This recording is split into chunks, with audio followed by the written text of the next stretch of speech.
कि तो सबसे पहले इनके बिल का ही बीमा होना चाहिए।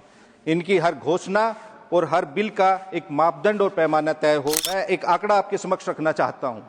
पिछले 10 वर्षों में 1,12,000 किसानों ने हमारे देश में आत्महत्या की है। पिछले 1 घंटे में भी एक किसान ने हमारे देश में आत्महत्या की है। ये मैं नहीं कह रहा, ये एनसीआरबी का डेटा कह रहा है। और फिर ये विदेशी कंपनियों के निर्णय और नीतियां भारतीय गरीब परिवारों को प्रोटेक्ट करेंगी या फिर अपने प्रॉफिट को बढ़ाएंगी, यह हम सब लोगों को मानवता के साथ सामूहिकता में सोचना होगा।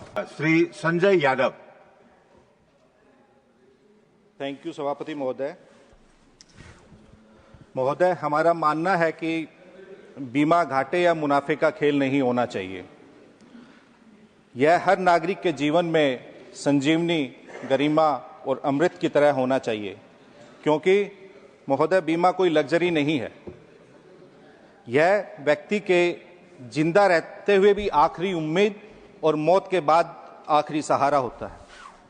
महोदय, इंश्योरेंस सेक्टर में आप एफडीआई को बढ़ाकर अगर 100% कर देंगे तो पूरे भारतीय बीमा क्षेत्र का संपूर्ण नियंत्रण विदेशी कंपनियों के हाथों में चला जाएगा और फिर ये विदेशी कंपनियों के निर्णय और नीतियां भारतीय गरीब परिवारों को प्रोटेक्ट करेंगी या फिर अपने प्रॉफिट को बढ़ाएंगी, यह हम सब लोगों को मानवता के साथ सामूहिकता में सोचना होगा। सर, यह सरकार बिल पर बिल लेके आ रही है, लेकिन इतना ही कहना चाहूंगा कि तो सबसे पहले इनके बिल का ही बीमा होना चाहिए।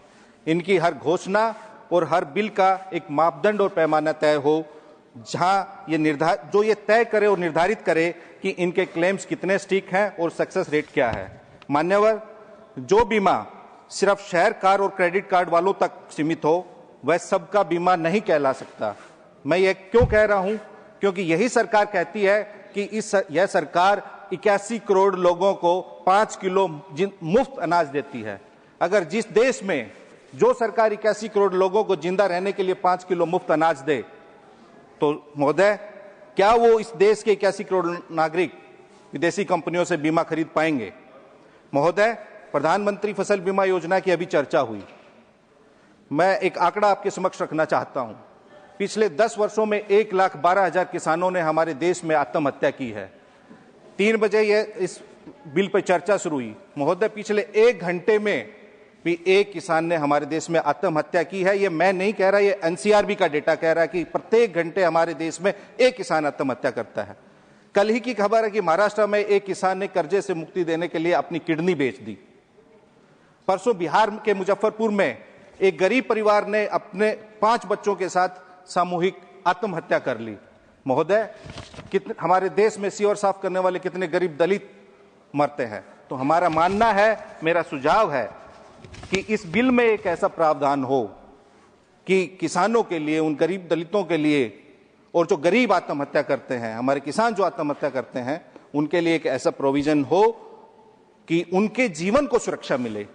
तभी इस बिल का जो नामकरण है, शीर्षक है सबका बीमा सबकी रक्षा, वो तभी तर्क संगत लगेगा। महोदय, बीमा में पॉलिसी धारक की, जैसा अक्सर देखने में आता है, पॉलिसी धारक की पूरी रकम उसकी आवश्यकता अनुसार इमरजेंसी मोड में इमीडिएट इफेक्ट के साथ मिलना चाहिए।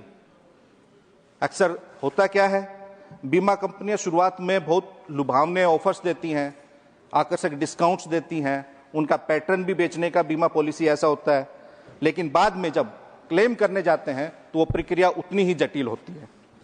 जो शर्तें बेचते समय नहीं दिखती, वो क्लेम करते समय बीमा कंपनियां सबसे पहले दिखाती हैं और बताती हैं। तो आम नागरिक को बीमा कंपनियों के चक्कर ना काटने पड़े, उनको किसी प्रकार की मुश्किल का सामना ना करना पड़े, उसको उतना ही सरल और सहज करना चाहिए। तो महोदय, मेरा आपसे के माध्यम से सरकार से अनुरोध है कि इस बिल को स्टैंडिंग कमेटी में भेजा जाए और इस पे एक व्यापक सर्वदलीय विमर्श हो, ताकि इसमें जो जो सब माननीय सदस्यों ने अपने विचार, सुझाव और ऑब्जर्वेशंस रखी है, उन पे अमल करके इस पे काम हो। आपका बहुत बहुत धन्यवाद। धन्यवाद। Doctor M थम्बुडुरा।